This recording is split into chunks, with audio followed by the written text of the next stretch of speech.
Ka-vlog, welcome to my vlog again. Ito na po, papasok na kahit linggo.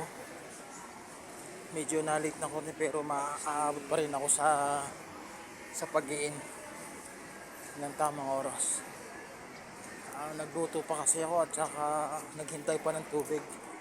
Nawawalan kasi ng tulo sa paglinggo. Alas 7 na nagkakamero ng tubig, kaya nag-iipon pa kami sa gabi. Kaya lang kulang pa rin yung inipon sa gabi kasi tatae, iihi, dudumi, mauubos din yun. Ang problema namin yung pampaligo. Ito, nandito na ako sa naglalakad na naman ako.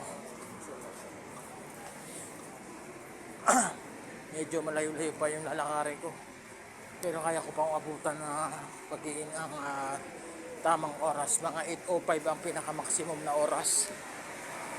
Ayan, nasa bread talk na ako dito sa Ayala Malls. Nice. Ito, yung mga naglalakad. Kahit linggo medyo kakaunting tao, pero may pumapasok pa rin. Nice.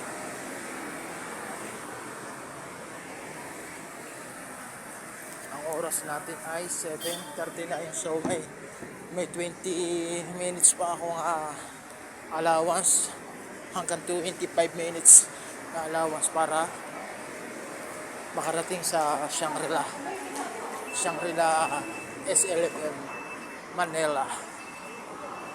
Ito, stoplight pa.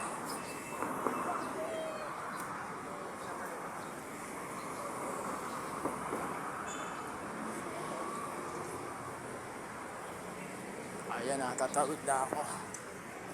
Kailangan sumunod tayo sa traffic lights. Hindi pwedeng tumawid na naka-red. Kailangan natin ng kaunting pasensya. Ayan na. Nakakapagod. Mag-rest day sana ako, kaya lang iniisip ko rin yung araw na ipapasok ko dahil nakakapanghinayang. Sa bahay kasi wala akong masyadong gagawin. Hindi pa makakapag-kumpuni ng mga sira sa bahay dahil wala pang pambili ng materyales. Ang sahod ko ay hindi pa dumarating. Baka bukas pa ang sahod ko, kaya baka bukas ako mag-day off.